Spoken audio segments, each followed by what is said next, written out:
Hey, good afternoon, everybody. It's a cold November day. Figured I would do an update now. Made some progress since the week, and of course I'm outside. Get the good daylight, even though it is overcast. It still looks much better out here than inside. Yeah, so progress I've made quite a bit actually. So as you see from the beginning here, I did cut another piece of aluminum out in a kidney bean kind of shape.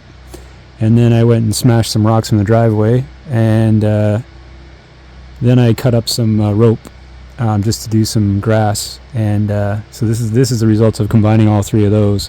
You guys have pretty much already seen the trailer. I have done a bit more work on it. Obviously, it's a mobile lease trailer, and I put the utility pole in just like people said. So it's got the ground feed here coming underneath, and then I still have to put that little wire there and a grounding. I'll put a piece of copper wire there to ground that. Just some random stuff here. So pile of rocks here. This would be the stuff they would use for water retention, bank stabilization, that kind of stuff. Another pile of gravel here. That's more like for the parking lot.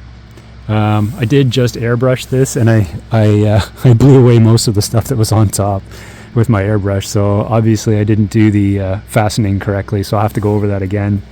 Most of it's blown all over my paint booth. Anyway, live and learn. Yeah, so I'll just zoom out and show you the whole scene here. So it is sub square foot here. We're talking pretty small little diorama thing here. But I think I've finished pretty much what I'm going to do on the trailer. It does have the running lights now. Got the mobile lease on there. I did do the stairs. That's new. Those are Tichy stairs. I basically did their catwalk thing and doubled it up, so it's twice as wide. I've got a little garbage can here. I guess common sense says I should have a dumpster as well, and people have commented on that, so I got to source one of those. I still need the AC unit for the front of the. I'll put the AC unit in here for the front of the trailer.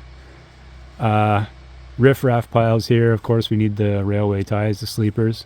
And this is a pile of gravel that would be spread around the parking area just to keep that, I guess, graveled and not muddy. What I did do, you saw the core rope. So trying to make a little bit of a road here. So basically parking spots here, I guess, for your vehicles. When they come in, they park there, and then there's a drive around here, and this is kind of a main thoroughfare here. One of the reasons I put that pile of gravel there was to kind of make it make more sense, because like, why wouldn't they just drive straight across? Well, there's stuff in the way, so they can't do that. Other things I've got,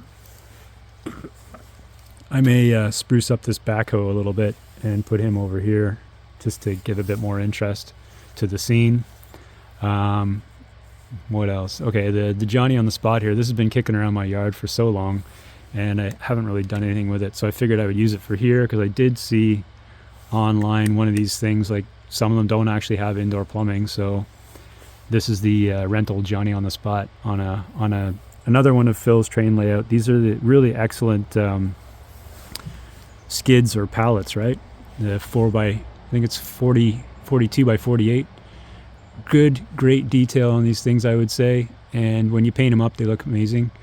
So I've got one here on this side just to put the loo on top of. I did a little bit of detail painting on that, and then I've got another one over here with the rusty old 40-gallon drum on it. So just some extra details around here. I will go back. I'm not done with the vegetation yet. I still gotta. This is the low-lying grass and stuff. Obviously, I've got to do the gravel again, and the way I'm kind of I guess depicting this scene is it rained in the morning and now it's sunny and the sun's come out, dried up the ground, but there's still some puddles remaining.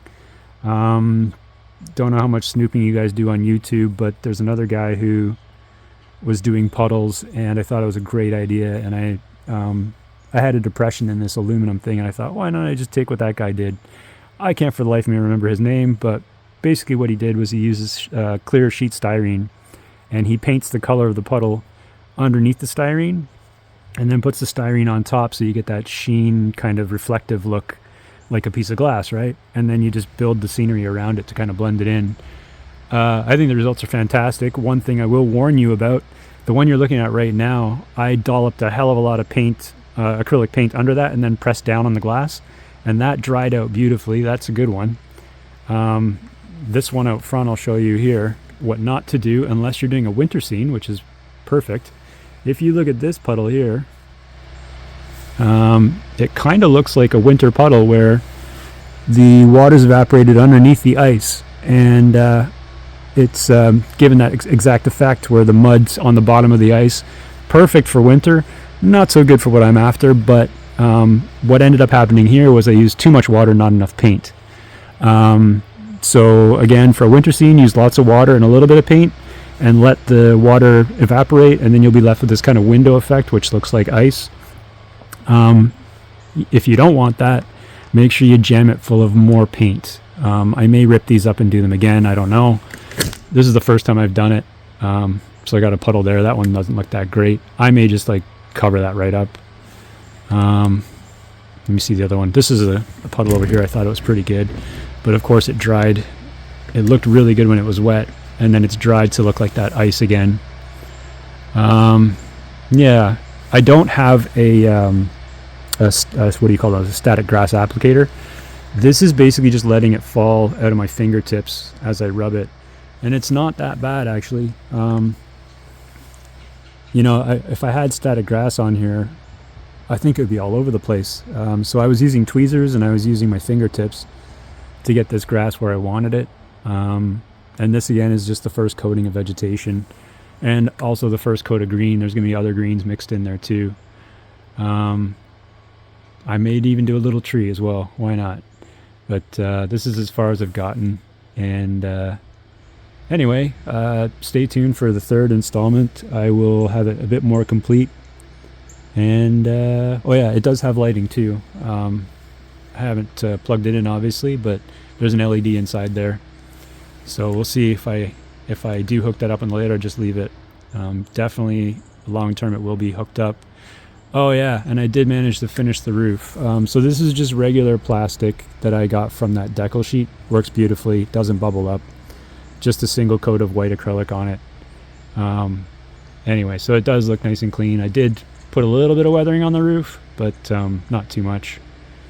Anyway, I'll just zoom out. You can have a look at the scene there, final closing scene there. So that's what I'm thinking. Mr. Mike H.O., I need your help with some trucks here. I got to take this thing apart and kind of make a, well, I was going to do CN, but this is definitely not CN. This is more like a sideliner, class 3 kind of a setup, I think. Not so class 1. So yeah, Mike, if you're out there, I need some advice on how to make trucks before I rip this thing apart and ruin it. Anyway, take care everybody. Have a good weekend.